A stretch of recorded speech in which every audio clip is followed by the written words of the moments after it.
All right. Welcome back to another episode of One on One, the podcast. I believe this is actually our 25th episode. So we are right smack dab in the middle of season 2. I am joined, as always, by my co-pilot on this crazy, crazy ride, Kathy Baker. Hi, welcome. It's good to see you again. Hey, did that make it like our silver anniversary? I believe this is like our silver anniversary. Yeah. Okay. I'm not sure what the gift is, though. We're still on air. We get to stay on air. Yeah. Oh, okay. Okay, good thing. So what's going on? What's the latest since the last time I saw you? I'm pretty excited. It's been almost 4 weeks since I've seen you. Mm-hmm. And I'm excited that today our guest is someone new to One.U.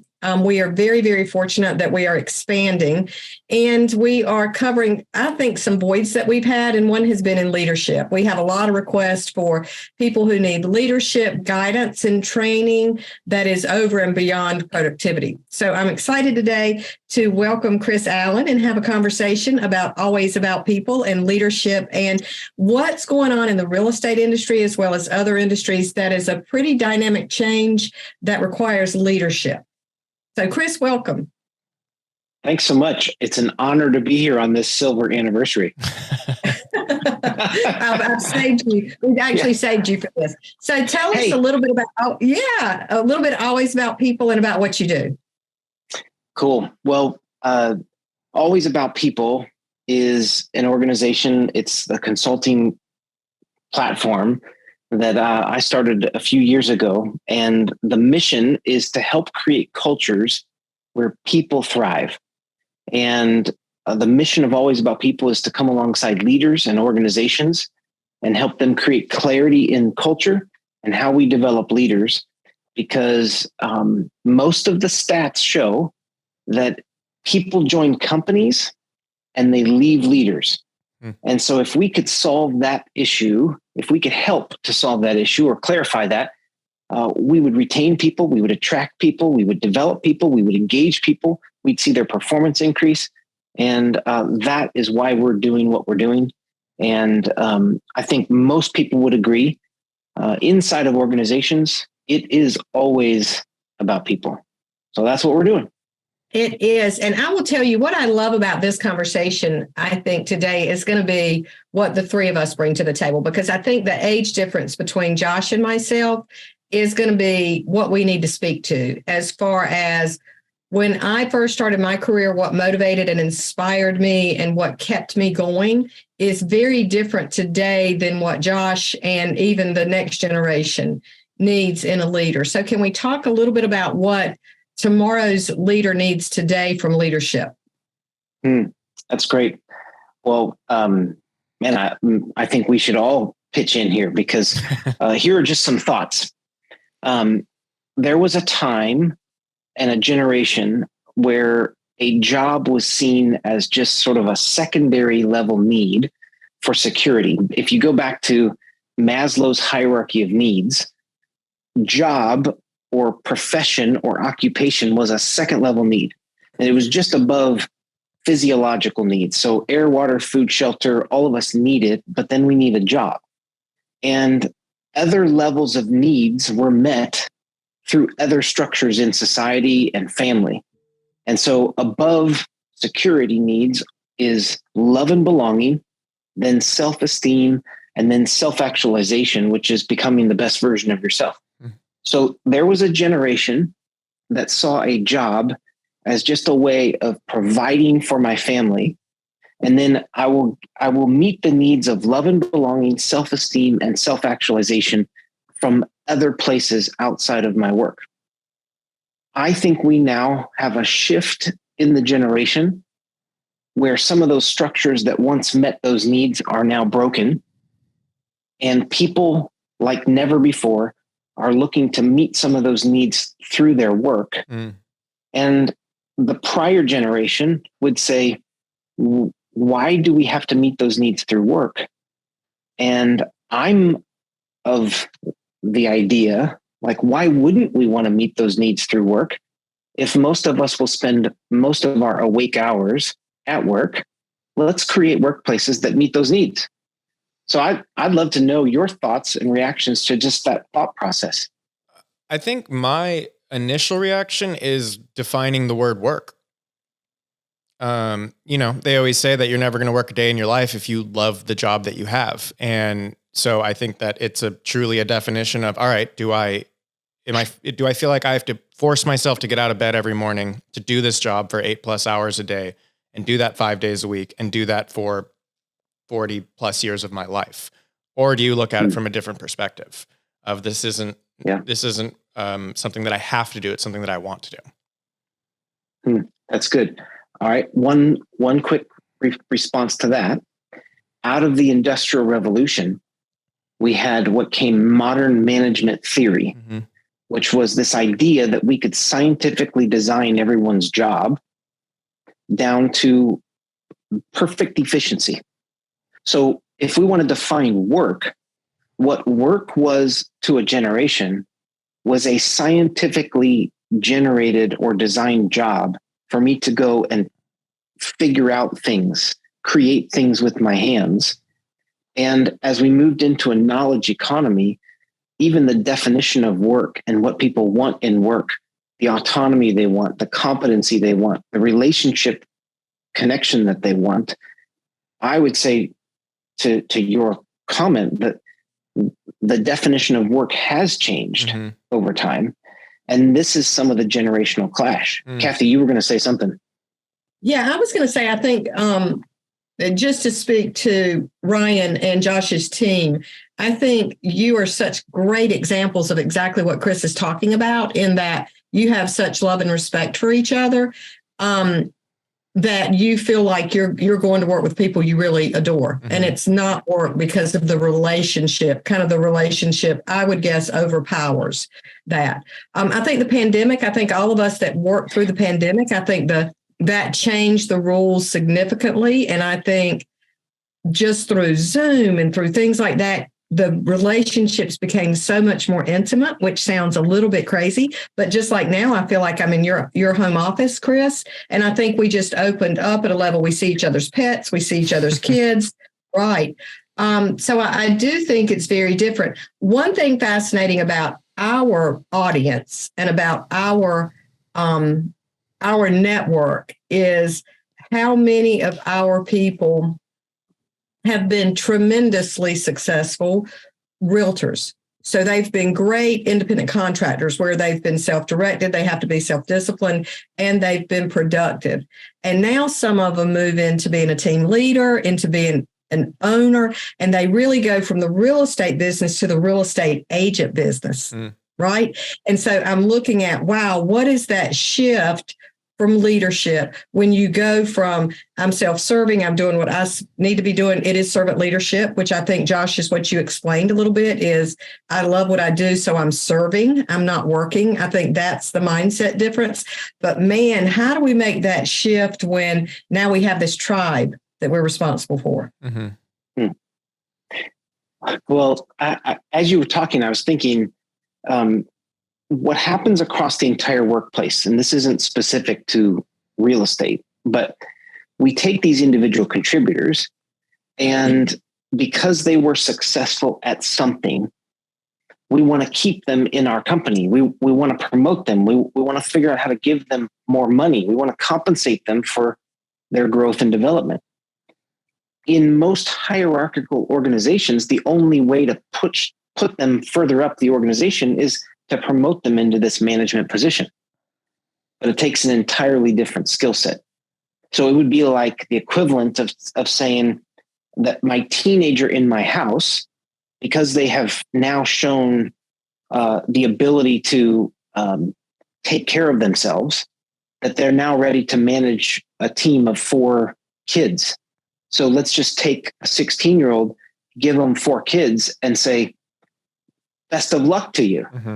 And there are different skill sets that need to be developed, different thoughts, different philosophies on, okay, I can't just go produce anymore. If I push my people the way I did business, that's called micromanagement. And so I've got to develop some of these new skills. Kathy, that's what I'm seeing most in the workplace. It's not specific at all to Realty One.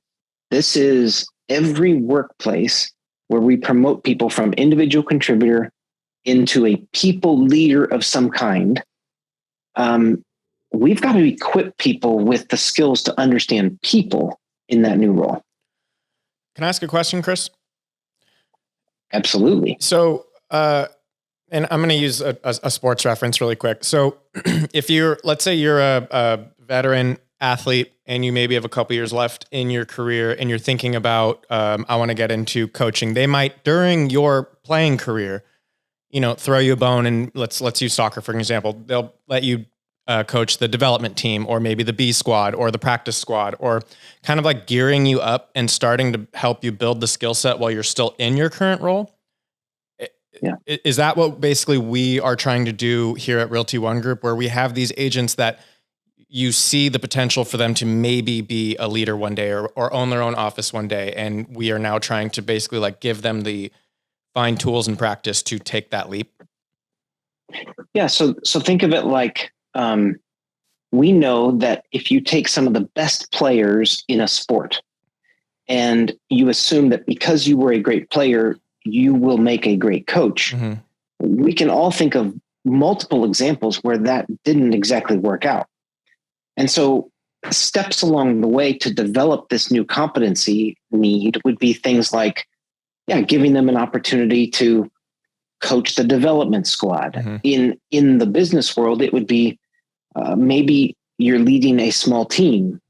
Maybe on the sports field, you're the captain. Right. Maybe you're given an opportunity to lead a meeting, to facilitate a conversation, to put together a strategic planning session. Mm-hmm. I would be encouraging a new leader to have one-on-one conversations, to engage in difficult conversations. These are all skill sets that will be needed when that person is managing a team. And if we don't give a person the ability to develop those along the way and we throw them in, chances are there will be a retention problem on the other side of that. Right. Is it about identifying strengths? And is it about today's generation of worker, allowing them to do what they do best? And I want to use two examples. One thing I was so impressed, and I had the opportunity to help Josh and Ryan's team set up the One Shop at Summit. And I was so impressed. I got to put boxes together because that's my skill set. But I was fascinated to experience each person working in their expertise. And Nima has a thing that he does, and Ryan has a thing that he does. And it's everybody's working, and all of a sudden you look around and you have this beautiful thing, but no one's micromanaging. It's like, you go do your thing. If you need help, you let us know, but nobody's disrupting it. Mm-hmm. And I think about, when I think about coaches, and I've said this to Josh before, Phil Jackson, to me, you look at the brilliance of Phil Jackson, he's got this machine going with Michael Jordan being the highest point scorer and Scottie Pippen being the highest assist. So you've got this teamwork, and then you throw in Dennis Rodman. And it's like, holy moly, and it still works. So to me, that's the example of supreme leadership, where you don't take people out of their game. You identify what's your talent, you let them go do it, and you support them. But I think for people new to leadership, that might be a little bit challenging. Okay, let me go with your analogy. Because oftentimes with new leaders, the non-Phil Jacksons, we want to create a team of a bunch of Michael Jordans. And that would never work, which is why when you try to bring 5 all-stars together who are the best at their game, and then you try to get them to work together, that's not how you put a complementary skill set together. So to your point around strengths, we didn't expect Scottie Pippen. By the way, I'm from Chicago. I lived there when the Bulls were in their heyday. So this is an amazing. Yeah, I was going to say, if you really want to talk about this, Ryan and I are happy to cut this episode now and just strictly talk the Bulls. We're changing the direction of this episode. So I sat directly behind a pole at the old Chicago Stadium before they built the United Center and watched the Bulls play. And we would have never wanted Pippen to be Jordan. Right. And what the art of Phil Jackson in his coaching was, he allowed each person to flourish and thrive in their strengths. Mm-hmm. And so we took a Michael Jordan and allowed him to be the Michael Jordan that he could be. And we complemented him with people who knew their roles and their responsibilities. They knew what they were accountable for, and they went and they performed.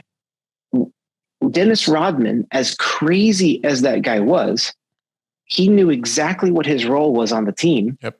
And we needed him to go foul people and get rebounds.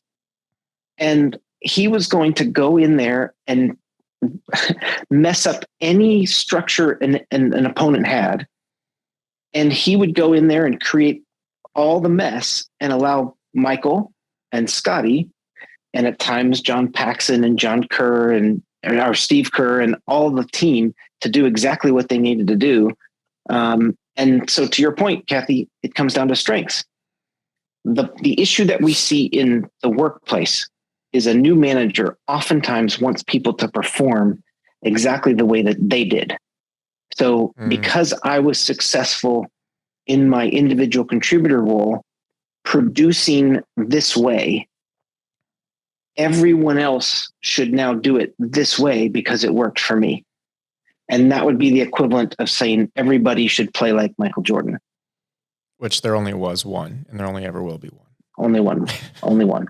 Of course, he is selling his ownership in the Charlotte Hornets. I saw that. Yeah. And so I do live in Charlotte, North Carolina now, grew up in Chicago. And so most of us down here don't really think Michael Jordan has done a great job as an owner, which would further expand on this example. Stop it.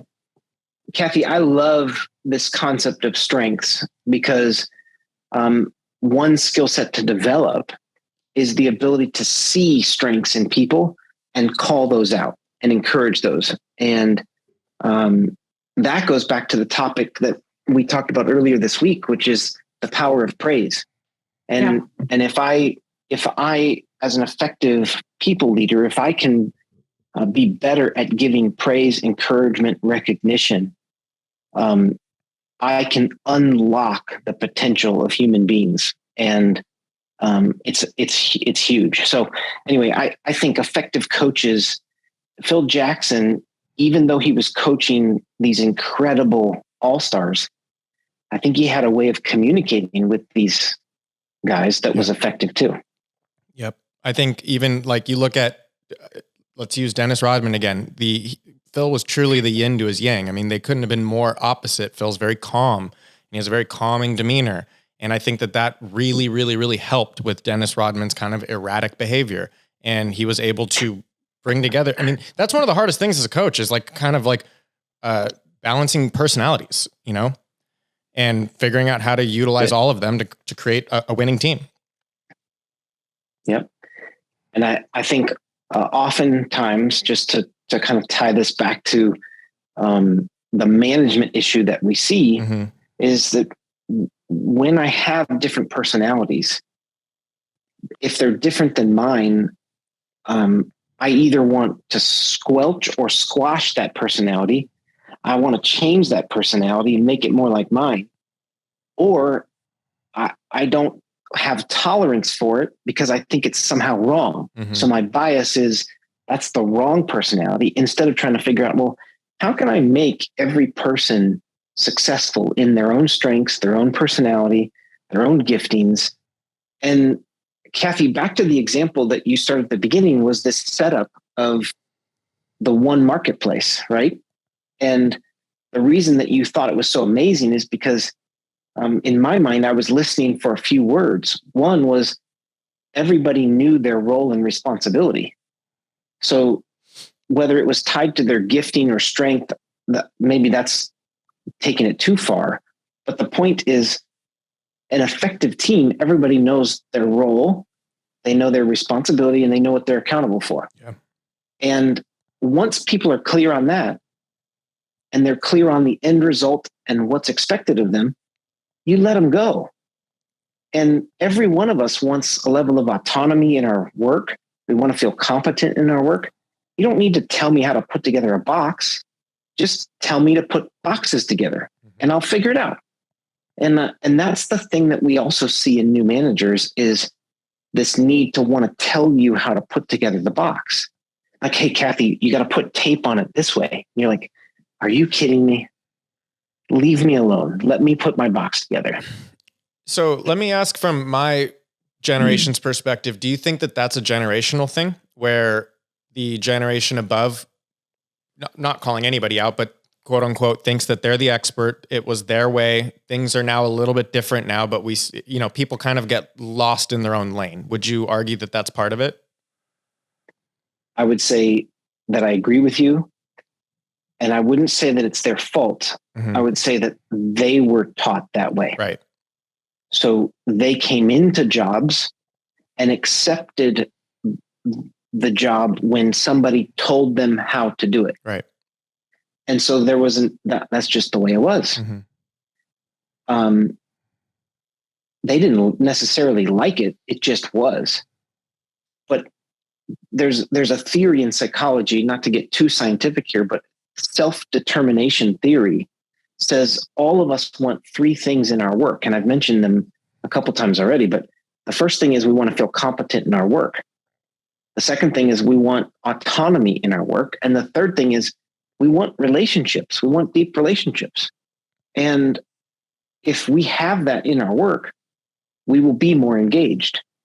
To your question, I would say the prior generation maybe didn't even know that this was possible. Right. And so they accepted work the way it came to them, which may have been more command and control, top down. Here's the way to do it. Just do it. It's just a job. Mm-hmm. I've just, this is so, I wish we could go on and on. I think it's insecurity, Josh. I think a lot of it is you've got a generation that's aging that doesn't want to give up yet. I've read two books recently that speak to this clearly. One is strength, finding strength to strength. And it's about passing the torch. And I'm thrilled to be able to feel like, even if I'm not, but I'm thrilled to feel like I can pour into you and Ryan and Taylor and the people on our team, because I'm not going to be here forever, and the more I can give away, I think the easier it's going to be for you. Unfortunately, I don't think a lot of people my age feel that way. I think they're threatened. And for that reason, they're, instead of saying, come here, let's work together, they're saying, back up. The other book I love, and that book is by Arthur Brooks, From Strength to Strength. It's finding success and happiness and deep purpose in the second half of your life. So anybody listening, I'd recommend that book. The other, and Josh, you and Ryan have heard me talk about this book, is by Lindsay Pollock, and it's called The Remix. And it's multi-generations working together. And it's the concept, which is who I think we are. When people say, what is Realty One really about? I say our culture is a remix. It's taking that old R&B song that you go, man, it couldn't get any better. And you bring in this new artist and you go, oh my gosh, it just got better. And I think, again, it's mindset. I think if we can look at each other and say, how does an old dog learn a new trick? And how does a new trick honor and support the old dog? Just pat us on the head a little bit. I think that's when you have this potential really explode in the younger generation, where it's not threatening, it's supporting. Kathy, I have a thought on the first thing around generations sticking around. I read an article that the average age of a CEO today is between 57 and 60 years old. That is 5 to 10 years longer than prior statistics. If you look at every major category of life, like graduation from college, marriage, having kids, buying a house, whatever factor you want to in society, everything is being pushed out 5 to 10 years. I don't really have a reason for this, but one idea would be financial, that people are sticking around to recoup some losses that happened in either a down market, a retirement fund, or whatever. And so by one generation sticking around 5 to 10 years longer, and another generation is not able to step into leadership roles, and you're backing up the whole system. Just as a comparison, the average age of the quarterbacks in the NFL playoffs this year were 24 years old. So we will trust a 24-year-old to lead a multi-million-dollar organization with billions of dollars on the line and tens of thousands of people in the stands. But we would never trust a 24-year-old to lead an organization. Right. And so it's an observation more so than a statement or a solution. But I do think, Kathy, we need the generation ahead to view themselves as my role is to develop the next generation. Yeah. I need to believe the best in them. At the end of my career, the best thing I can do is develop them for when I'm gone. And then I'll say this for effect, but get out of the way. All right, I'm done. Well, give me that statistic again. What percentage? And then I know we're going to have to wrap it up. Are you talking to me? I'm not going to take that personally. So tell me again the percentage that is in that 57 to 62, 65, 60, whatever. No person. Oh, I'm just saying the average age of the CEO. Go ahead, Kathy. Here's the challenge with that. And this is where it gets real crappy.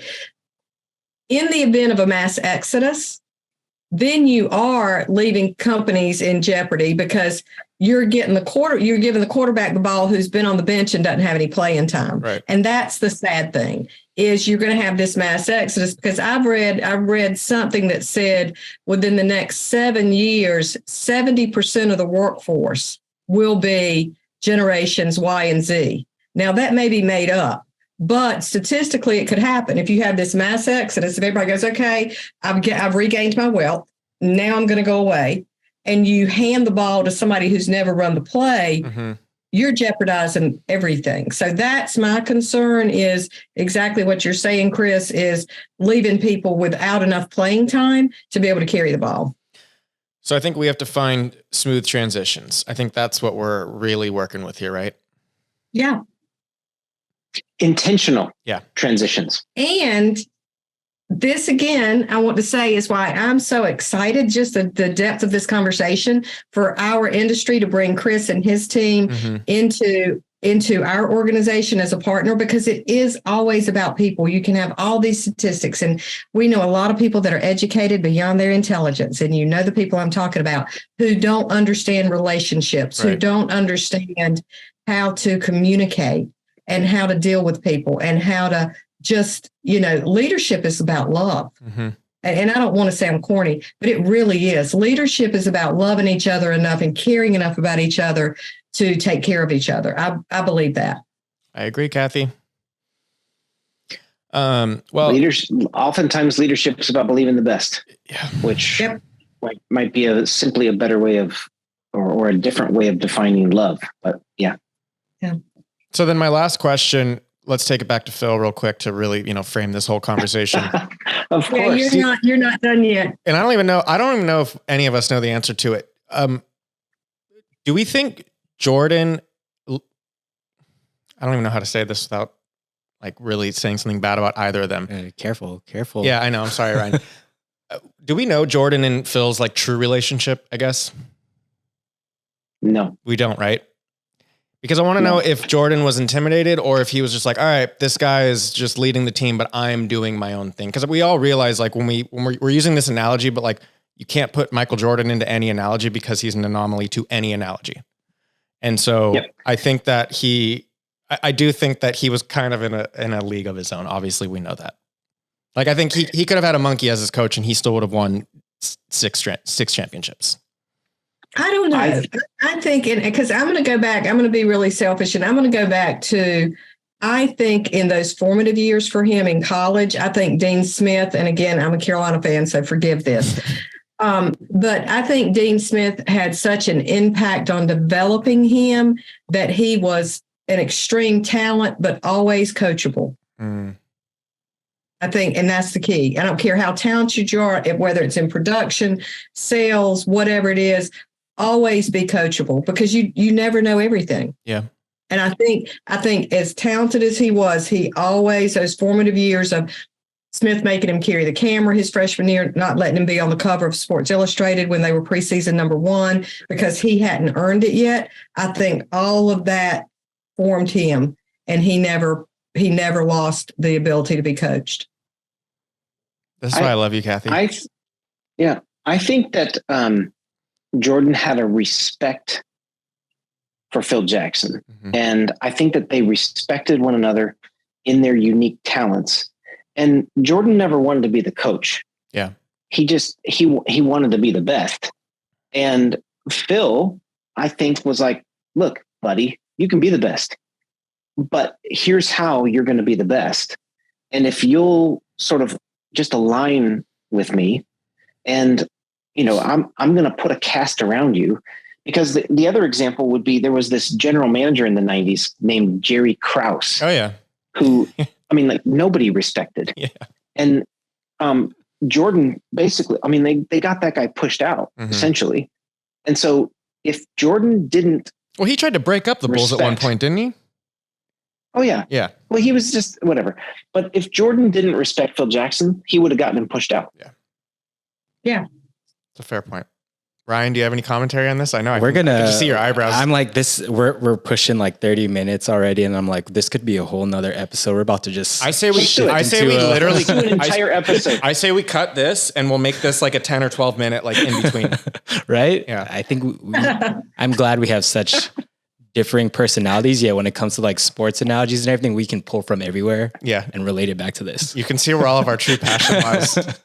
Hey, Chris, thank you. We've really enjoyed this. Yeah, this has been great. Our viewers are going to get a lot out of this, so we appreciate it. Out of like the Bulls stuff, or like the stuff that we were really supposed to talk about? Hopefully I both. think all of it. Yeah. I think both. We'll put it in the description. If they want some Bull stuff towards the end, they just got to listen through the entire episode. It's true. It's true. I think the title of this one. I think the title of this one should be "It's No Bull. It's Always About People." Oh, I love it, Kathy. I love it. Mic drop. Well, thank you, Chris. We really, really appreciate it. We hope to have you back on. We love you. Thank you. Thanks, guys. We thank you for joining us today on another episode of One on One, a Realty ONE Group podcast. We are powered by One.U and ask if you have suggestions, recommendations, or questions, please email learning@realtyonegroup.com. And remember, pay close attention to the details, listen to understand, not respond, and always be a resource, not a sales pitch.